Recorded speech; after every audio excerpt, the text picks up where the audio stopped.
ఒక బయట ఊరు నుంచి వచ్చాం, ఎక్కువ డబ్బులు పెట్టి ఇల్లు కొనుక్కోలేం, కానీ సొంత ఇల్లు ఉంటే అద్దె లేకుండా ఉండొచ్చు అని అనుకునే వాళ్ళకి చిన్న ప్లేస్ అయినా పర్వాలేదు. అంటే 82 గజాలు 8 లక్షల రూపాయల్లో బొమ్మూరులో మరి చిన్న సమస్య అంటే పైన కరెంట్ వైర్లతో ఉన్నటువంటి స్థలం, దానివల్ల ఆ పక్కన ఇల్లులు ఉన్నాయి చూసారా, ఈ ఇల్లులన్నీ కూడా అలా వైర్ల మీద ఉన్నదే, ఏం ప్రాబ్లం ఉండదండి.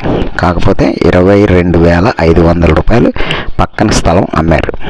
కానీ నేను కరెంటు వైర్లు ఉన్నాయి కాబట్టి 9,000 మాత్రమే ఇస్తారండి, అంతకు మించి రాదు ఇది అని చెప్పి ఓనర్ని ఒప్పించాను. కాబట్టి కావాలి అని అనుకున్న వాళ్ళు 16.5 x 46 కొలతలతో ఈస్ట్ ఫేసింగ్తో 30 అడుగుల రోడ్డుతో ఇప్పుడు సిమెంట్ రోడ్ వేసుకుంటూ వస్తున్నారండి. ఇదంతా కూడా చాలా బాగుంటుందండి. ఇది 50,000 రూపాయలు ఏజెంట్ కమిషను. కావాల్సిన వాళ్ళు వచ్చి చూడొచ్చు. మరి ఇలాంటి మంచి ఆపర్చునిటీ వచ్చినప్పుడు తక్కువ డబ్బులతో ఓ చోట ఉంటూ మనం ఈ సిటీలో పెద్ద డబ్బున్న వ్యక్తిగా మారాలి. మరి ఇలాంటి చిన్న ప్రదేశంలోనే ఉంటూ పెద్ద పెద్ద వ్యాపారాలు చేసుకుంటూ రోజు ఇంతింతై ఒటిడింతై అన్నట్టుగా ఎదగాలి అంటే ముందు ఇలాంటి చిన్న స్థలాల నుంచి మనం మొదలు పెట్టాలండి. అప్పుడే మన జీవితం సుఖమయంగా ఉంటుంది. చూడాలనుకున్న వాళ్ళు పై నెంబర్కి కాల్ చేయండి.